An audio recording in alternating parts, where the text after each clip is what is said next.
So I've been asked to introduce Jacob, and I'll keep it relatively swift. I won't go through all the accolades, or we'll be here for quite a long time. Aside from being my uncle, Jacob is president of Yad Hanadiv, our Israel-focused foundation, currently building a national library designed by Herzog and de Meuron. He's chairman of the Rothschild Foundation Europe, focused on Jewish causes in Europe, and he's chairman of the Rothschild Foundation, which through the Rothschild collection supports Waddesdon. And under his leadership, it's become one of the most visited properties in the UK, with about 450,000 annual visitors. It's breathtaking, and I will leave it to him to give more details on how dazzling the collections have become. Jacob. I'm not sure I need that. And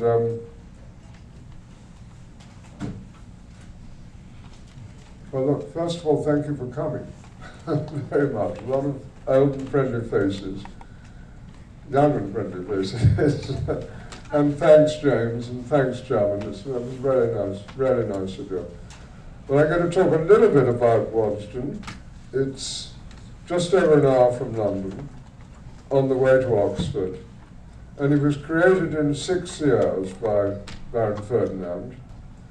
And there are no less than 6 family stately homes. They bought land all in that area, my family, in the Vale of Aylesbury. And it was said that a Rothschild could stand on the roof of any one of them and wave to the others. They were closely knit. For Ferdinand, though, Waddesdon was more than simply bricks and mortar. He really built it because his wife tragically died in childbirth. She was called Evelina, an English Rothschild, and it became Ferdinand's consolation. And he spent the rest of his life and much of his considerable fortune amassing this rather extraordinary collection and creating a kind of mad fairyland castle, a grand post-Renaissance chateau which incorporates the features of the chateaus of the Loire. So it's a very odd thing to find in the English countryside.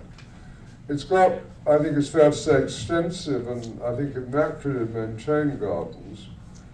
You've got a working aviary and an ornamental dairy, and it's filled with collections of fine and decorative arts.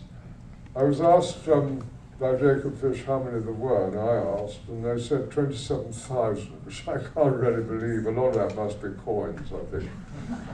Anyhow, they're all set off by architectural salvage, stuff that came from France, which was made in the 18th century, and which he then bought up from France as husband was really remodeling Paris. As an ensemble, you might like the story, Waddesdon is extremely influential, particularly in the United States. And you may well know a not dissimilar tour de force at Biltmore. The project began by George Washington Vanderbilt in 1888, and which Henry James described as a thing of the, when he described Waddesdon as a thing, well, as a thing of the high Rothschild manner. This was Vanderbilt's house, but of a size to contain 2 or 3 Mentmores and Waddesdon, which is quite an exaggeration. I'm not sure that it's much bigger. The story goes that Vanderbilt visited Waddesdon with his architect Richard Morris Hunt, who went on and on about the finer points of French Renaissance architecture. And after a bit, Vanderbilt got impatient and said, look, for heaven's sake, just make the place 10 meters longer than Waddesdon. And the grandeur of Waddesdon, I mean, Ferdinand had, it was his only interest to build this great big house after his wife died. It was a very far cry from the Judengasse, the Frankfurt ghetto, where the 5 sons of Mayer Amschel Rothschild, the founder of the dynasty, were born and brought up. And you can see there the Frankfurt ghetto and the house which they lived in. And it was one of the most disagreeable of all the ghettos in Europe. And the Rothschild family lived in this house, in that narrow Sunless Street, which few Christians ever even visited. The gates of the ghetto were opened some 200 years ago now. And one son stayed behind in Frankfurt. The four others were encouraged by their father to extend their rapidly growing business into the major capitals of the day. So they went to Vienna, London, Naples, and Paris. And all five brothers, it's not an extraordinary story, became hugely successful and wealthy. And I commissioned a painting you're about to see by an artist called Jean-Marc Winkler, which is not a family tree, but an architectural tree, which shows just how affluent the family had become. By the second half of the 19th century, there were 42 ambitious houses built. And at the bottom, you can see the house, the ghetto, right at the very, very bottom now. So those sumptuous creations were spread throughout Europe. And the wonder of Waddesdon is that despite 2 world wars, the most horrible genocide in the history of the world, the depression of the 1930s, inheritance tax and personal tax rates after the war at 80%, that somehow the collection, the gardens, and indeed the estate as a whole, have survived in their entirety. And I think it's fair to say they're going from strength to strength today. Most of those 42 have fallen by the wayside. And it's a strange story why it's so intact. I mean, for 100 years, there were no children and no grandchildren of the manor. For all 4 owners were childless. Furthermore, the systematic and frequent intermarriages resulted in works of art arriving through inheritance rather than departing. And Baron James, who was head of the Paris branch and the youngest of the 5 sons of our Emperor Rothschild, gave an astonishingly uninhibited description of the 19th century Rothschild policy of keeping it in the family. I'll quote to you from what he wrote. Make you smile. In our family, we've always tried to keep love in the family.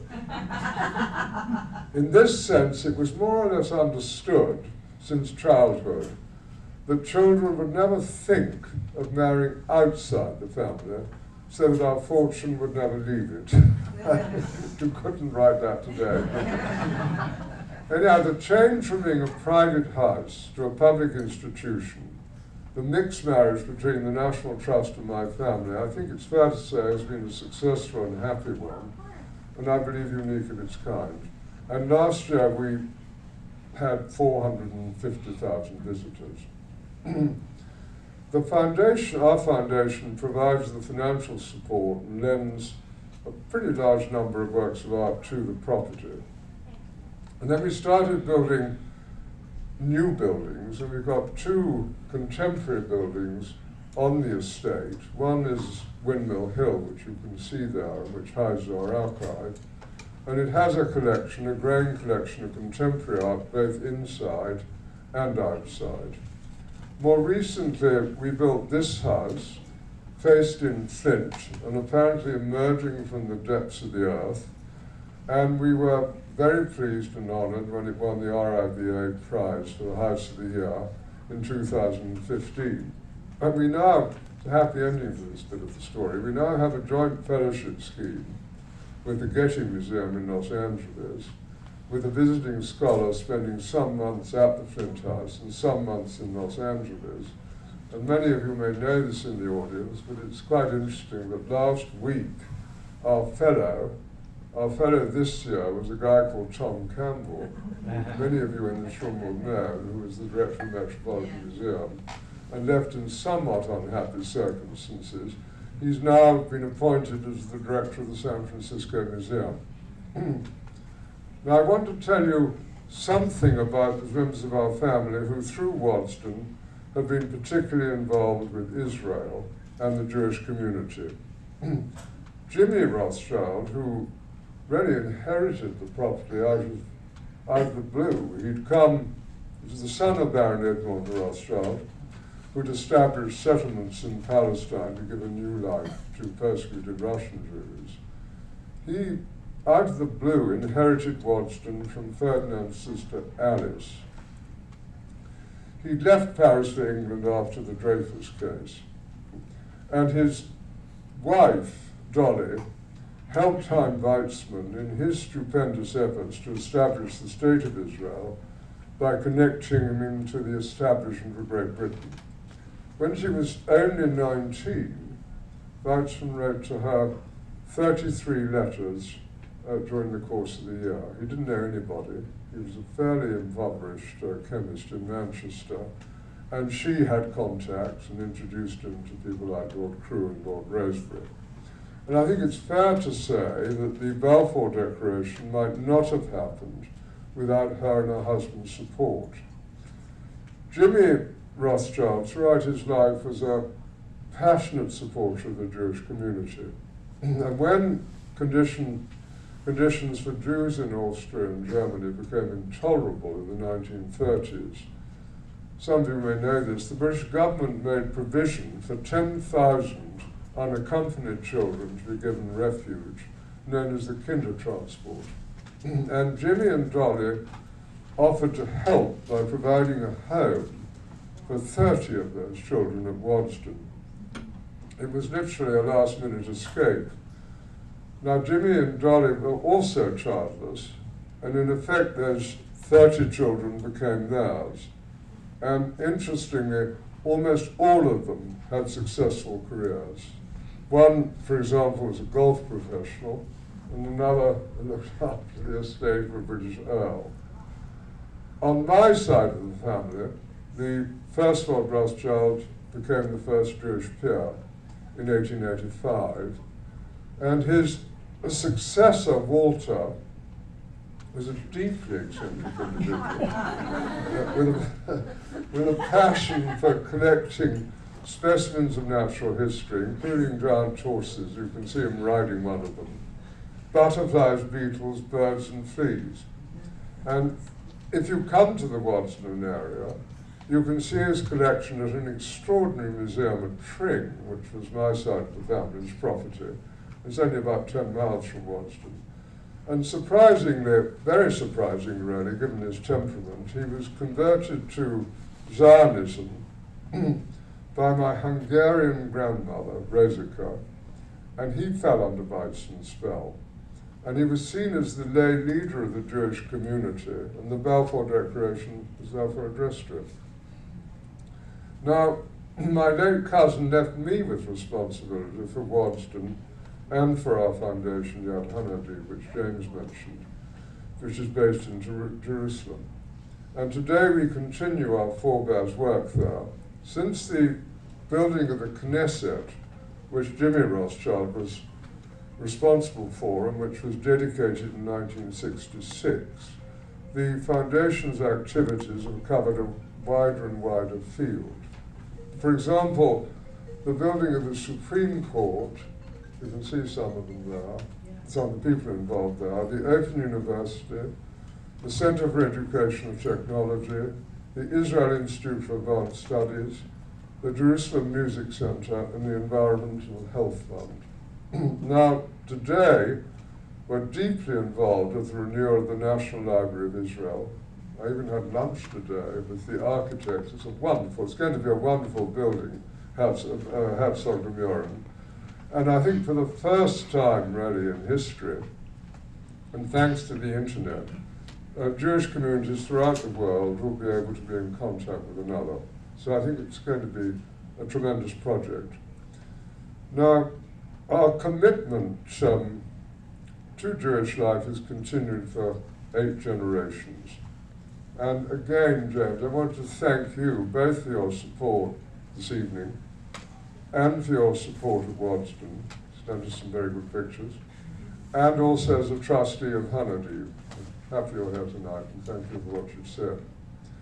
My hope, of course, is that Waddesdon will prosper as a place and as a centre for our family's continuing efforts in the United Kingdom and Israel for generations to come.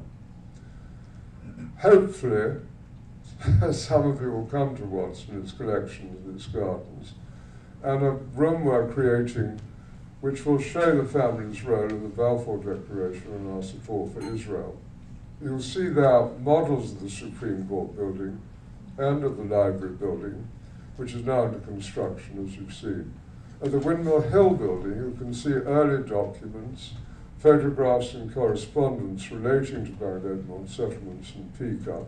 That was the Palestine Jewish Colonization Association, which was set up to support those early settlements.